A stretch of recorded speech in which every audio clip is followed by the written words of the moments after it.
a graça de Deus ela é maior do que qualquer injustiça.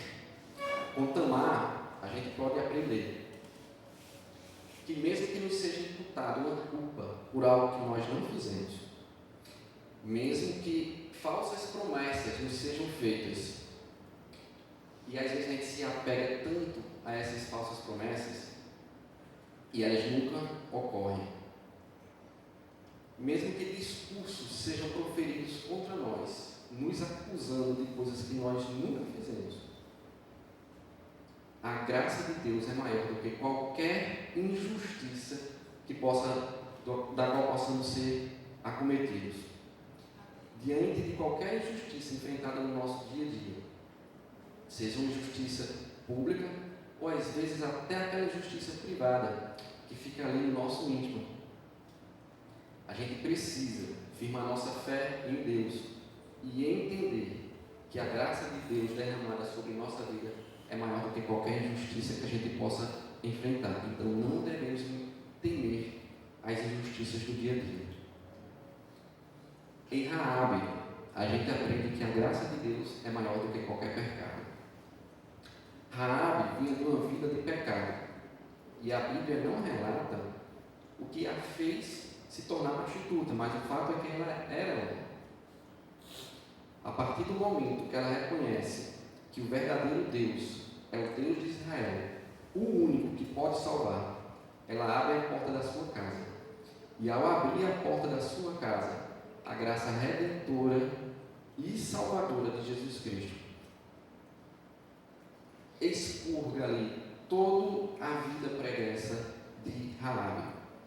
E Raabe, que antes era um instrumento de pecado, ela passa a ser um instrumento de salvação, porque toda a família de Raabe foi salva. Toda a casa de Raabe foi salva. A gente precisa sair daqui convencidos que não há pecado nosso ou de outro que o Senhor não seja capaz de perdoar, porque a graça de Deus é maior do que qualquer pecado. E Ruth? Com Ruth, nós aprendemos que a graça de Deus é maior do que qualquer abandono. Ruth estava em uma terra estrangeira, sem marido, sem filho. Imagine, muitas vezes, a gente se encontra numa situação parecida. Ou uma família que foi abandonada por um marido, um abandono de um amigo, às vezes um abandono de um pai, e a gente cresce ali com um pai ausente. Ou muitas vezes, um irmão nos abandona. E Ruth estava nessa situação. Mas sabe o que Ruth abandonou? Os deuses dos Moabitas. Ela abandonou todo o estilo de vida dela e decidiu seguir aquele que nunca nos abandona. Então, não importa a situação que nós estejamos, não importa a situação que você esteja, a graça de Deus é maior do que qualquer tipo de abandono que a gente possa enfrentar. E Batseba, o que a gente pode aprender com essa situação é que a graça de Deus é maior do que qualquer tragédia. Não importa o ocorrido em nossa vida.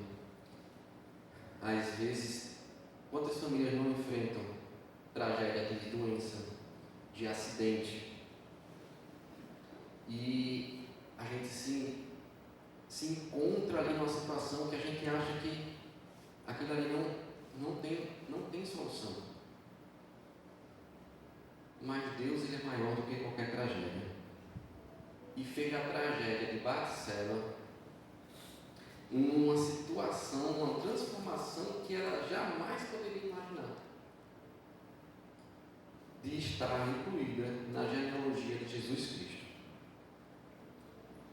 E por último, um resumo de toda a situação: a graça de Deus é soberana. A graça de Deus é para a gente, para mim, é para você. E não porque merecemos, porque se fosse por merecimento, não seria graça. Mas a soberana graça de Deus foi revelada para nós por meio de Jesus Cristo. e para a glória dele. Toda a situação que ocorreu nessas 4 mulheres que foram aqui citadas na genealogia foram para a honra e glória do Senhor Jesus Cristo. A graça não é sinônimo de uma vida sem sofrimento, mas é a intervenção real de Deus em nossa vida, nos dando aquilo que não merecemos. E é interessante que quem escreveu isso foi Mateus. Mateus era cobrador de impostos, publicano e tinha uma vida confortável. Mas se for necessário renunciar tudo por amor de Deus, Mateus, que escreveu esse livro, ele fez. E mesmo que por conta disso a gente tenha que sofrer situações no nosso dia a dia, Mateus ele sofreu e foi morto por conta do amor de Cristo. E isso não é sinônimo que a graça de Deus não está na nossa vida, porque Ele nos deu o Espírito Santo para estar com a gente diariamente. E o nosso reino não é isso. Enquanto a gente estiver vivo aqui, a gente vai ter aflição, vai ter dificuldade, vai ter decepção. Mas o nosso real e maior presente nos foi dado na cruz, que é a verdadeira graça revelada, a nossa salvação e a morada, a certeza de uma pátria celestial que nos aguarda. A mensagem é simples, é pequena, mas a graça de Deus, ela se revela em meio ao caos em nossa vida. Amém? Amém.